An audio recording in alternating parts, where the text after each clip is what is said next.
Bismillahirrahmanirrahim. Alhamdulillahi rabbil alamin wa sallim ala ashrafil anbiya'i wal mursalin. Wa ba'd. Me lenin Allahut, sot do të flas diçka rreth disa kohrave ku hapen dyert e qiellit. Ne cekëm që qielli ka dyert dhe sa ato dyert hapen.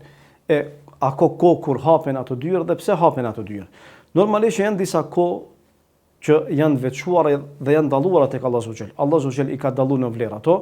Sikur se është muaj Ramazanit, 10 i parë i muajit Dhul-Hijja, po ashtu dita e Xhumah kështu me radhë. Ata punë mirë do shpërblen dhe do t'ju shtohen veprat e mira të tyre me len Allahu xhel, dhe tek Allahu xhel do t'ju shumëfishon shpërblimet. Mirë po janë disa kohra ku njeriu është i pavëmendshëm ka tyre, i neglizhon ato, e ato kohra janë të veçanta dhe në ato kohë luçet pranohen. Në ato kohë ajo që i veçon është hapja e dyerve të qiellit. E me hapjen e dyerve të qiellit nuk kupton zbritja e mëshirës së Allahut, dhe se veprat ngriten tek Allahu dhe se Allahu i pranon ato vepra. E njeriu normalisht i pavëmendshëm karshi tyre, neglizhent karshi atyre kohrave, i haron dhe nuk i kujtohen ato. Mirë po është mirë që t'i rikujton dhe të i mëson ato. Kjo anon kupton që në ato kohra hapen gjitha dyert e qiellit apo hapen vetëm se disa, kjo i mbetet Allahut azza wa jall. Ne dimë gjithë që dyert nuk janë pak, janë shumë, numri i tyre nuk dihet sakt, e di vetëm se Allahu azza wa jall, po neva që na intereson është se hapen dyert, a hapet një apo dy, kjo nuk është fundi në interesin ton, ajo neve që na intereson është që kur hapet një derë do thotë që vepra jon pranohet dhe zbret mëshira e Allahut azza wa jall. Do njëri mund që thotë po mirë, si ka mundësi që të hapet një derë tash në këtë kohë, pasi që jemi tash do thot në këtë vend ditë, kurse diku tjetër është natë, kjo është çështje që i mbetet Allahu xhel. Allahu është i plot fuqishëm për çdo send. Allahu xhel kur thot bëhet dhe bëhet. Andaj jona mbetet që ne ti plotsojmë, ti bindemi asaj që ka në argumentet në Kur'an dhe Sunet, dhe mos t'i japim përparësi logjikos son, po t'i japim përparësi normalisht argumenteve dhe ti bindemi atyre. Fillojmë tash me kohët kur pranohen ose kur hapen realisht dyert e qiellit.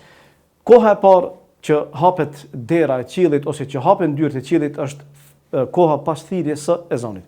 Kur muezini e thirr ezanin në një vend, në atë vend hapen ose në atë moment hapen dyert e qiellit. Pejgamberi sa me një hadith thot: "Idha nada al-munadi futihat abwabu as-sama wastujiba du'a." Kur thirr muezini, kur thirr ezanin, hapen dyert e qiellit dhe pranohet luçja me transmetim që transmeton Enesi radhiyallahu anhu, thotë që pejgamberi Allahu xhel ka thonë: "Idha nudiya bis-sala futiyat abwabu as-sama wastujiba du'a." Kur thirr ezani për namaz, hapen dyert e qiellit dhe pranohet luçja me transmetim që të me një ditë tjetër pejgamberi Allahu xhel thotë që dy luçje nuk refuzohen në dy kohra. Qëllimi është do thotë për kur thirret ezani dhe po ashtu kur bie shi. E gjitha kjo na nxit neve si musliman që t'jemi për atyre të parëve që shkojmë në xhami. E thirrmi ezanin ose më së paki mund do thotë ta dëgjojmë thirrjen e muezinit që jemi aty, edhe ti përsërismi bashkë me atë fjalë e ezanit, edhe pastaj ti lutemi Allahut azza wa jall dhe ta shfrytëzojmë atë kohë, atë mundësi që ne t'jemi për atyre që hym në safin e parë. Normalisht ai i cili shkon përpara në xhami do të jetë për atyre që do të falet në safin e parë.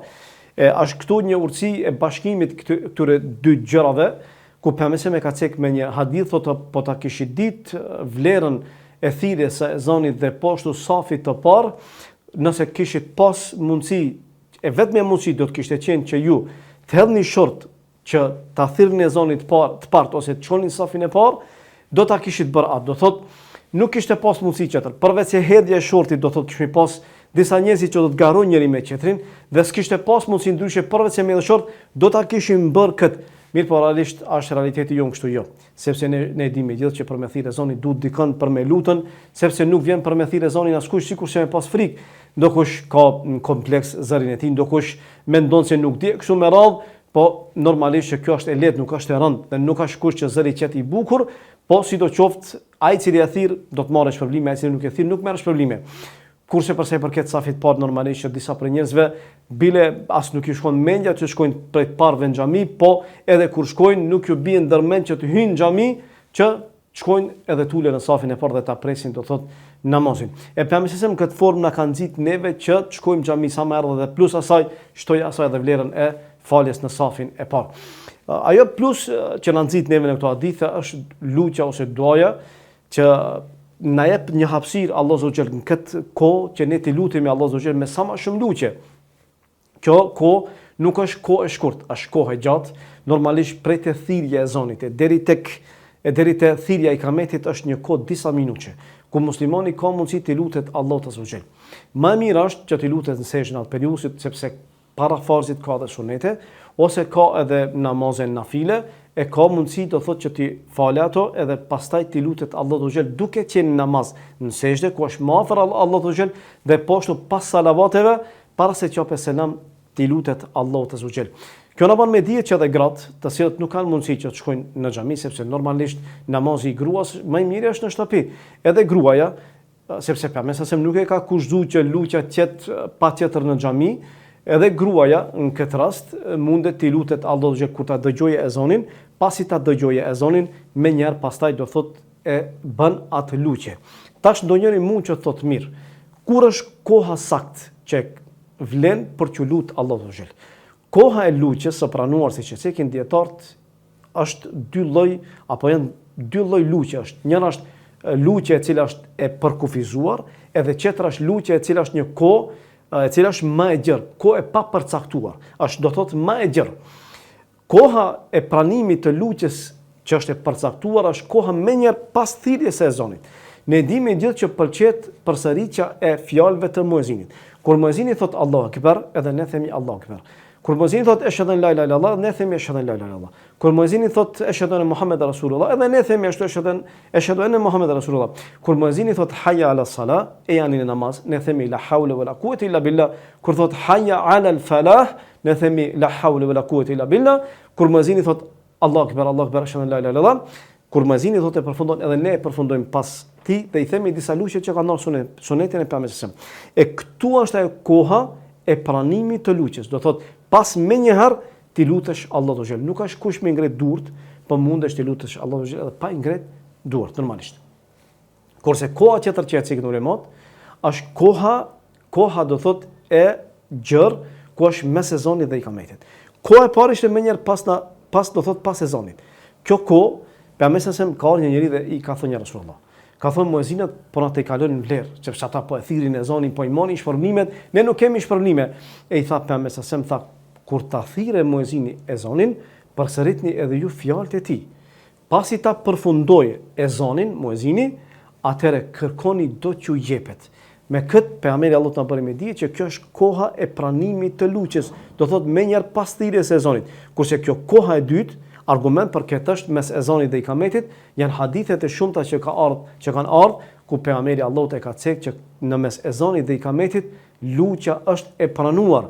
E tash lutja pranohet normalisht edhe pa namaz, nëse ti lutesh në atë kohë Allahut Azza wa Jall, sepse ka prej grave që nuk kanë mundësi që të shkojnë në xhami, po edhe ka prej grave që janë në periudhën e menstruacionit, nuk kanë mundësi që të falin ose të leunis, e kështu që ka mundësi që të luten më njëherë pas thirrjes së ezanit dhe ta shfrytëzojnë atë kohë deri në thirrjen e ikametit dhe të luten Allahut Azza wa Jall. Kurse ata që janë në xhami munden do të thotë normalisht që të luten Allahut edhe pa fal namazin, po më mirë është që lutjet e tyre t'i bëjnë në namaz duke qenë në sejdë dhe duke qenë në uljen e fundit që thuhet në teshehudin e fundit, pasi që i thot salavateve, pastaj fillon me lutjet e shumta para se me dhënë selam, e kështu shpreson që t'i pranohet edhe lutja e tij me lenë e Allahut. Kjo është koha e parë, do thot me thirrjen ose pas thirrjes së ezanit.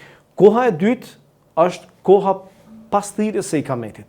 Pasi që thirret ezani dhe kalon kjo periudhë, vjen koha e ikametit. Kur thirret ikameti, normalisht me thirrjen e ikametit atëherë është aludim që besimtari duhet të ngritet dhe qëndroje para Allahut Azza wa Jall, përgatitet për namaz, për takimin me Allahun Azza wa Jall. Në këtë rast ka ardhur me një hadith pejgamberit që kur thirret ikameti, hapen dyert e qiellit dhe pranohet lutja. Do thotë që me këtë pejgamberit na bëri me dije që pasi që thirret ikameti, atëherë vjen koha e pranimit të lutjes. Me një hadith tjetër ka ardhur pejgamberi e ka thënë, do thotë për 3 lutje që nuk refuzohen, edhe pranohen dhe duhet ose kërkohet për besimtarit të lutet Allahut Azza wa Jall. Njëra prej tyre është kur bashkohen 2 ushtri. Atëherë do thotë koha e bashkimit ose koha e betejës, kur fillon do thotë betejë, ajo përleshja mes ushtrive, është e pranuar lutja. Koha e dytë është koha kur thirr do thot ikameti, dhe koha e tretë është kur bie shi. Gjitha këto kohra na tregojnë vlerën e ikametit. Dhe neve na nxisin që sa më shumë që të shkojmë në xhami edhe të prezantojmë në faljen e namazit me xhamat dhe mos të falemi vet. Tash a ka ndonjë lutje të veçantë apo mundet që besimtari të lutet me çfarëdo?